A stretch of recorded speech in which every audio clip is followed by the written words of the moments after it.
The man called Air deciding to walk away from the game he loves. I've been on this roller coaster for 9 years. It's just time for me to ride something else. This is the CBS Evening News with Dan Rather and Connie Chung. Good evening. After 9 years in the NBA, Michael Jordan has retired from pro basketball. Full coverage of the Air Jordan story in just a moment.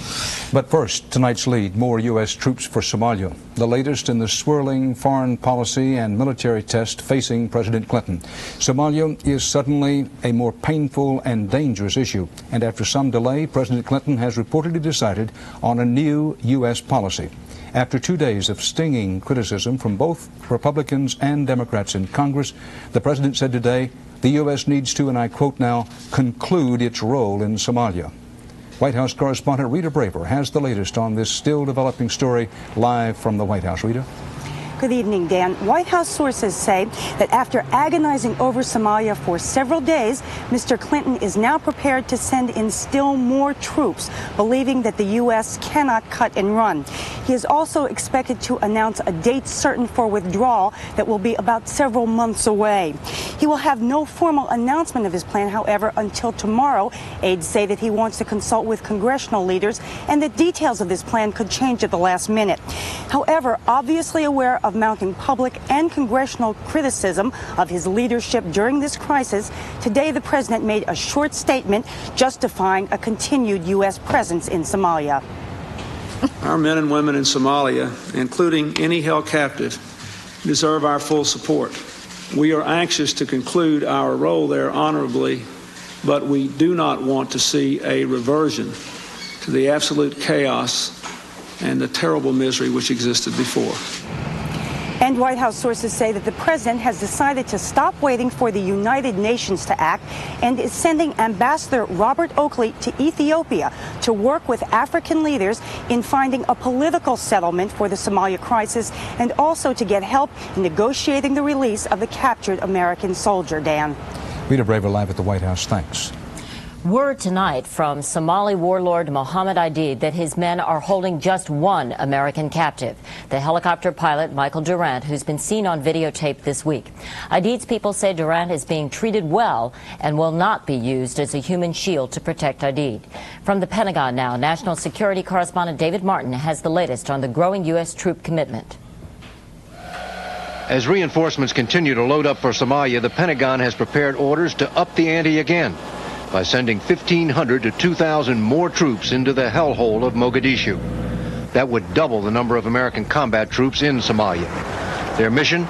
Prevent a repeat of Sunday's disaster in which a company of Army Rangers was nearly wiped out. Some of the wounded from Sunday's firefight, now hospitalized in Germany, told what it was like to be members of a unit that suffered 70% casualty.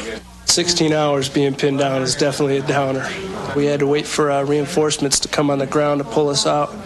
They hit a lot of roadblocks and a lot of obstacles, so it made it difficult for us. We just had to wait and buy our time till they could get to us. Without tanks to break through the roadblocks, the reinforcements took too long to get there.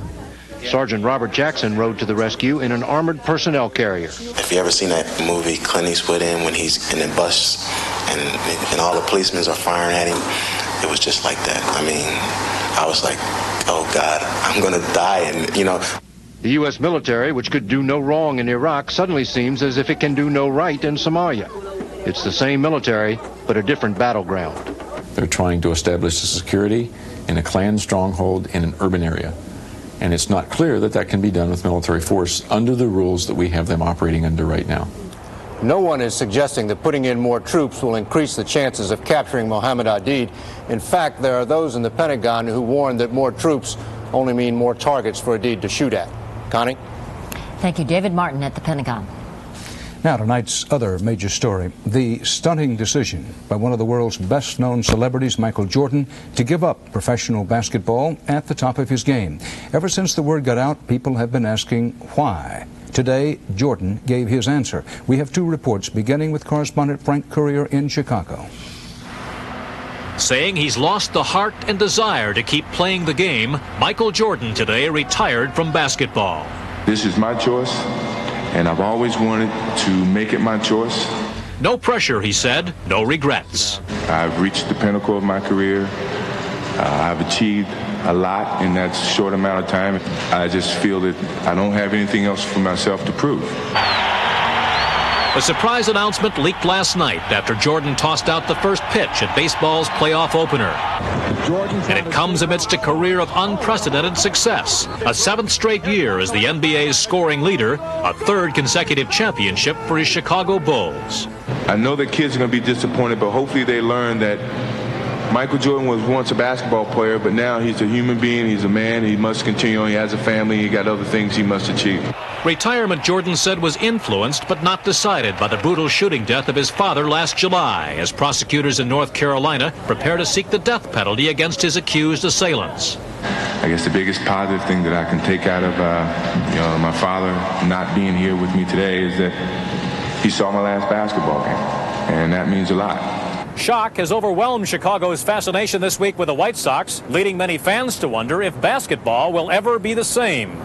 At first I thought maybe it was a hoax or something, but when it's true, it's just unbelievable. Without him, it's not going to be the same. I was in shock. I was in complete shock. I couldn't believe it. It's a huge blow, too, for Jordan's competitors. It is definitely a weird feeling for me and a weird day, I think, for everybody. Including his closest friends already retired. I'm here for him. I love him. And whatever he decides to do, I'm behind him 100%. Dogged and exhausted by questions about his gambling, Michael Jordan says now he will leave behind the harsh glare of lights. I don't have any reservations about stepping away from the spotlight. The spotlight's been very, very good to me. Hopefully I've been good to it. With a year left on his contract, MJ will be paid another $4 million. But will his legend ever return to basketball? I'm not going to close that door. I don't believe in never, and I won't ever believe in it to this point. In a recent interview, Michael Jordan was quoted saying, "Take a good look, because 1 minute I'll be there, the next I'll be gone." Till today, few would have believed it. Frank Courier, CBS News, Chicago. What if my name wasn't in lights? What if my face wasn't on TV every other second? Michael Jordan must have pondered that question at times. Talk about celebrity. In China, only Mao Zedong's more popular than Michael Jordan, and they don't even play all that much basketball in China. And he earned it. When Michael Jordan was on a basketball court, it was sometimes like a grown man playing among children. On the radio today with New York sports writer Mike Lupica, Jordan's teammate Trent Tucker remembered what it was like to be on the road with him. You go into these small towns that doesn't have NBA basketball, and now Michael Jordan is coming to town. I mean, people are going nuts. I mean, it's like the Beatles are coming to town. He is not of this world, and there was an otherworldly aspect to Michael Jordan, that he did things that nobody else could do. Look who's here. Hello. He's also the world's highest paid athlete. He makes more than $30 million a year just doing TV commercials like these. Like Mike, if I could be like Mike.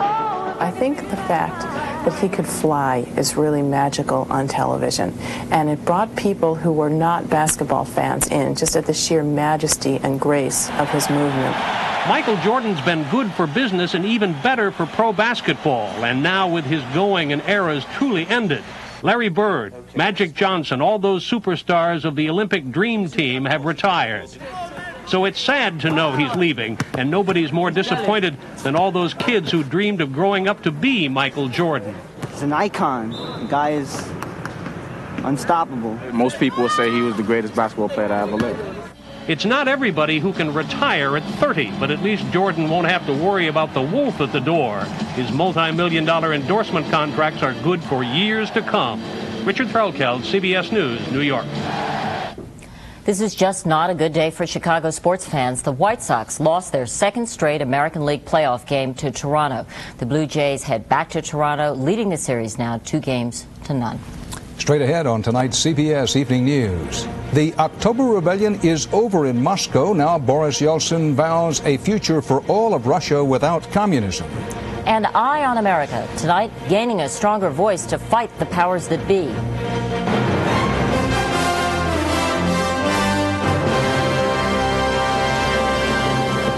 The phones haven't stopped ringing. People are calling in to try Total Raisin Bran. We have this great toll-free number. It's 1-800-OFFER-93. The offer is a free sample of Total Raisin Bran. So people can see the difference. And taste it. With 100% of all these vitamins and minerals, it's pretty impressive. Kellogg's doesn't have 100% of any. No 100s. That's the total difference. Call 1-800-OFFER-93 for your free sample of Total Raisin Bran. Can't beat that. It's here, it's fabulous, and it's free. You just got to try it. Enterprise Rent-A-Car. Look to us for special delivery. Call us. We'll arrange to pick you up at your home, office, or repair shop. That's special delivery. That's Enterprise. I used to take aspirin to relieve minor arthritis pain until my doctor told me one Advil is as effective as 2 regular aspirin and is gentler to my stomach. For my pain, I prefer Advil. Advil, advanced medicine for pain. Boris Yeltsin spoke to the Russian people today for the first time since his troops crushed that hardline revolt. He promised to stamp out what he called communo-fascism and move ahead with democracy. But he said the lesson learned is that democracy must be ready to use force to defend itself. Correspondent Cindy Kennard is in Moscow. The Russian White House bombarded by Boris Yeltsin's army. Its interior smashed in a 10-hour assault was shown on Russian television for the first time tonight. The parliament's lobby is covered with shattered glass. Legislators' offices are in shambles, including the one where Yeltsin's chief rival, Alexander Rudskoy, ran the rebellion for nearly 2 weeks. In an address to his nation tonight, Yeltsin said the new elections he called for 2 weeks ago when he dissolved parliament will go ahead in December. And he said those responsible for the rebellion will be punished under the law. But the Russian president was not entirely without mercy today.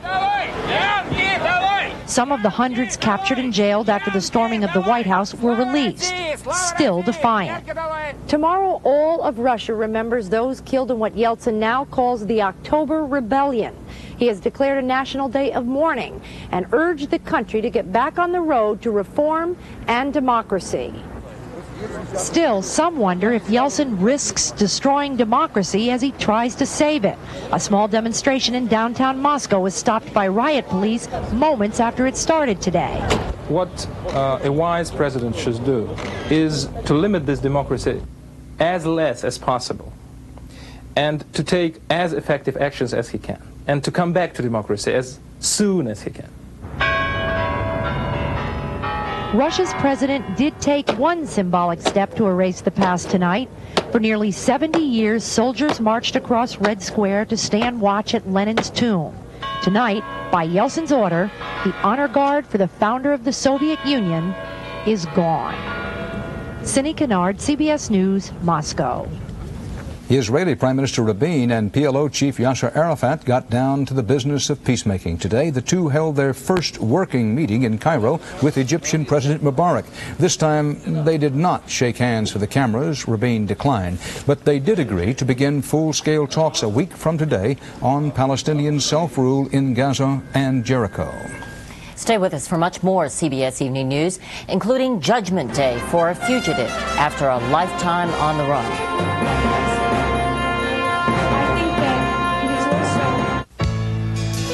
This is the office where our Ford truck engineers get a lot of work done. Because by knowing firsthand how a full-size pickup ought to work, they can make it work even better. That's why the Ford F-Series now has a new standard airbag, standard anti-lock brakes, and constant ideas to make tough even tougher. More proof that at Ford we're looking ahead and looking to stay ahead. Ford F-Series, the #1 selling truck, is built Ford tough. Pretty easy to see who my daughter takes after. I've got her funny laugh. And my talent for raising perfect kids. Fortunately for those perfect kids, I have your energy. Well, I did get you started on breakfast with grape nuts. Yeah, she's right. There's all this energy right there in the bowl. What's here on the box? Fat-free natural energy source. But I told her you have to try it yourself to understand it. After a few days, I realized with a good breakfast, I have all this stamina in the morning. And I like the taste. My grandkids are perfect. Good. You want them? Post Grape Nut cereal helps keep you going strong all morning long. I've lived through 15 presidents. 2 world wars and a depression. Still, folks say I don't look anywhere near 95. Maybe that's because every day I eat a well-balanced meal with a hot, delicious bowl of Campbell's soup. Many varieties are a good source of vitamins, like A or C. But don't take my word for it. Just ask my lovely bride of 57 years. Oh, Henry, stop. Campbell's. Do you want to get rich? $2 million. Do you want to get even? I hope it breaks the state. See you in court on the return of 48 Hours. The FBI today appealed for the public's help in finding a serial bomber. The so-called Unabomber has targeted university professors and computer experts since 1978. The last known attack was this past June. In all, the bombs have killed 1 person and injured 23. Motive? Unclear. The FBI says the bomber is expected to strike again, and soon. For another long-time fugitive from justice, this was a day of reckoning. Catherine Ann Power faced a judge's sentence. She also faced the family of the man who died because of her and others a generation ago. Correspondent Jacqueline Adams reports. It was a wound that couldn't heal until now. 23 years ago, a band of anti-war activists robbed a bank and murdered a Boston police officer. Today, the final fugitive, Catherine Ann Power, was sentenced for her role, 8 to 12 years in prison. In the Boston courtroom, though, 2 families grieved, her own and that of her victim, Walter Schroeder. And my mother never had the comfort of knowing that he died with his soul at peace. And he never had a chance to say goodbye. In the week since Power turned herself in, the Schroeders have been outraged. A criminal, they say, is getting book and movie offers, while her victim, the father of 9, is being ignored. Somehow or another, America seems to make her out to be a hero, some kind of celebrity. That is like pouring salt on our wound. In her only public statement, Power tried to apologize. I cannot possibly say in words how sorry I am for the death of Officer Schroeder. But the judge was unmoved. Beyond the prison time, he prohibited Power from profiting from her crimes for 20 years. A violation could mean life in prison. I will not permit profit on the lifeblood of a Boston police officer. After the sentencing, Power was visibly relieved. Her lawyer said the judge's ruling was no problem since Power has no interest in profit. Jacqueline Adams, CBS News, New York. Still to come on tonight's CBS Evening News. The nation's highest court and the cost of special education. Who should pay and just how much?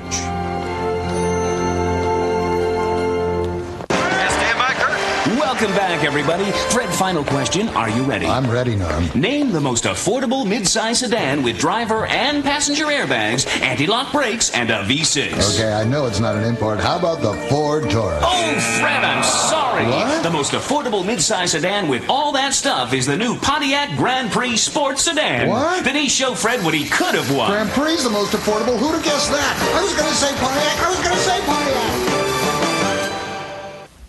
These are drugs. They come in many colors: electric blue, shocking pink, glow-in-the-dark orange. Kellogg's All Bran is not a drug. It comes in just one color, the natural color of wheat bran fiber. We admit it's not as flashy, but a lot of regular folks find All Bran, as part of a high-fiber diet, very tasteful. A high-fiber diet and Kellogg's All Bran for drug-free regularity. Look for the recipe on the box for delicious All Bran muffins. Save right now. Buy 3 Goodyear tires at the regular price, get the 4th tire free. That's right. Buy any 3 of these Goodyear tires at the regular price and get the 4th free. 4 for 3 now. Hurry, savings end soon. Come home. To doctor a bad cough, get Robitussin Maximum Strength Cough. This'll help. Robitussin Maximum Strength Cough, a new cough and cold formula. Big relief for your worst coughs. What all women should know about breast cancer. And a look at the problems of depression in America. Tomorrow on CBS This Morning with Harry Smith and Paula Zahn. In Los Angeles, it was day 4 of jury deliberations in the trial of 2 men accused of attacking truck driver Reginald Denny. Today, the jury asked another question about evidence. Meanwhile, the judge secretly ordered the jury members sequestered to protect them from outside influence. In Washington, the U.S. Supreme Court today took up this question. How far must the government and taxpayers go to help educate children with learning disabilities? Correspondent Eric Ingberg has our report. Shannon Carter, 23 years old, has a job, an education, and bright prospects, but only because she found teachers who helped her deal with severe learning disabilities. I forget. I mean, I can read like one paragraph, and as soon as I get to the next one, I forget what's in that first paragraph. Her dyslexia meant that as a junior high student in South Carolina several years ago, she could not read, could not learn, and seemed on course for disaster.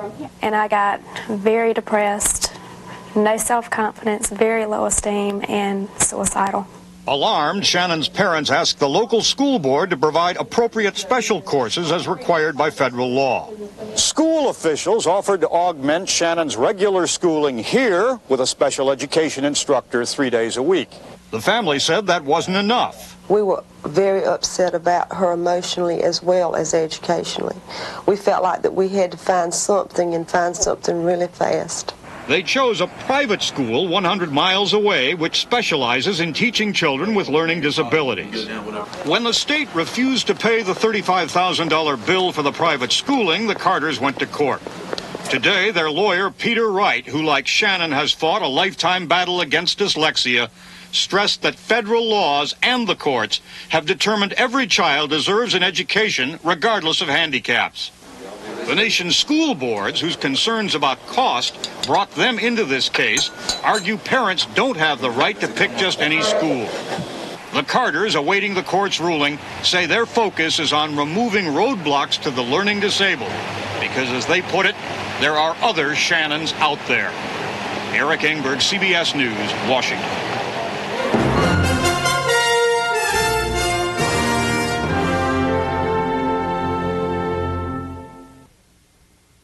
So you never really connected Wheaties with the whole wheat taste in there, huh? No, never. Huh. All I remember about the product is Breakfast of Champions, and we would order it. You don't remember the taste? No. Just remember the slogan, but not the taste? Right. Honestly, what do you think? That's pretty good. Really? A little crunchier than I remembered it. Oh. Yeah, it almost tastes like a wheat bread that's toasted. Come back to the toasted whole wheat taste of Wheaties. Wheaties, I thought maybe was the guy that founded it, Mr. Wheaties. No. When it comes to investing, we like to go for it. Our money takes advantage of the market like the big boys do. We're the big boys. What's our motto? Diversity is the spice of life. Stocks, bonds, money markets.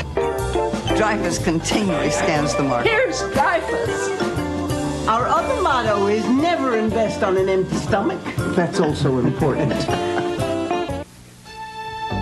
Every second of an asthma attack can feel like an eternity. That's why there's Primatene Mist. Primatene opens clogged breathing tubes, restores free breathing fast when speed counts, so you're breathing easy in practically no time. Primatene Mist, fastest type asthma relief without a prescription. And for hours of relief, Primatene tablets with the asthma reliever doctors recommend. Ford Motor Company has 5 of the 10 best-selling new cars and trucks in America.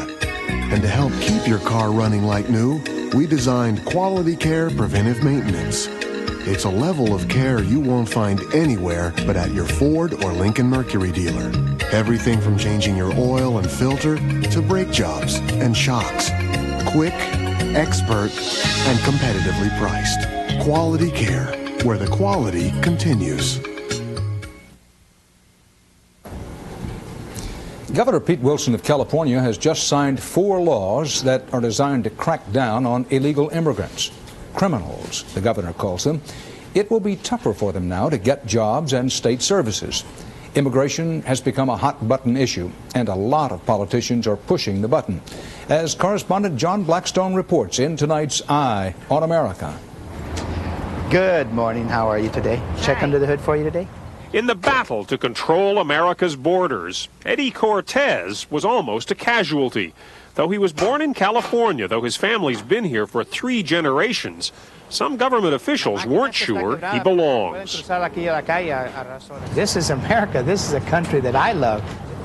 Most people in Pomona, California know Eddie. He provides prompt, reliable service at the gas pump and at City Hall. Yes, can you tell him that Mayor Eddie Cortez returned his phone call? But a few weeks ago, the Border Patrol almost shipped Mayor Cortez off to Mexico. They thought he was an illegal immigrant. What it comes down to it, basically, is if you are Mexican-looking. Cortez says he was caught up in the wave of hostility toward immigrants that's now breaking over California. ¿Cómo están? No se mueven. Soy la migra. California is a very poor economic situation right now. Very, very poor. So, well, let's find somebody to blame. Immigrants, whether legal or not, able to enforce our borders. It is illegal immigration that is... In California, politicians gain almost instant popularity these days, proposing new ways to get tough with those who should not be here. One person advocated that illegal immigrants be shot at the border and left to die. In this nation of immigrants, those who arrived most recently have the weakest voice in political debate. That's made it easy for many politicians to climb on the anti-immigrant bandwagon, and difficult for those who stand against it. The scapegoating and bashing immigrants have reached a degree of insanity. Last year, the target was welfare mothers. This year, the target are immigrants. Members, when are we going to stop target practice? Those few in California politics who are standing up for immigrant rights are examples of an American ideal. In as little as a generation, they have risen from modest immigrant roots to political office. The mayor of the city of Sacramento, Joe Cerna. Joe? Joe Cerna's grandmother crossed from Mexico without legal papers. Now he's the mayor of California's capital. I'm a politician. I know how important re-election is. But, you know, you don't sell your soul for a re-election campaign. What you do when you attack immigrants, you're attacking the core of a wonderful American heritage. In other countries, that might be acceptable, but not in America. This is America. This is a country that I love. This is the flag that I stand up and salute to and say the Pledge of Allegiance to. As Eddie Cortez discovered, these days, just looking like an immigrant can mean trouble. In a nation built by immigrants, that raises the question, what does a real American look like? In Pomona, California, this is John Blackstone for Eye on America.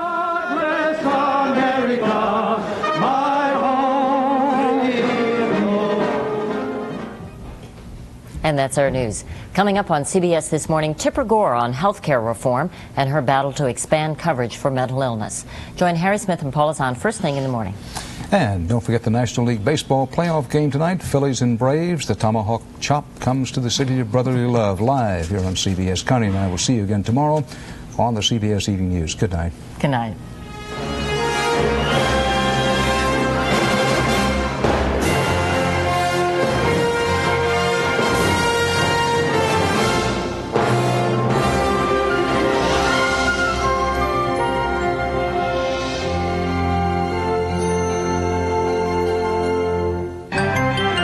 Experience CBS News.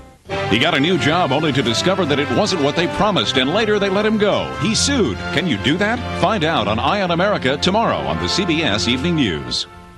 This is CBS. Rose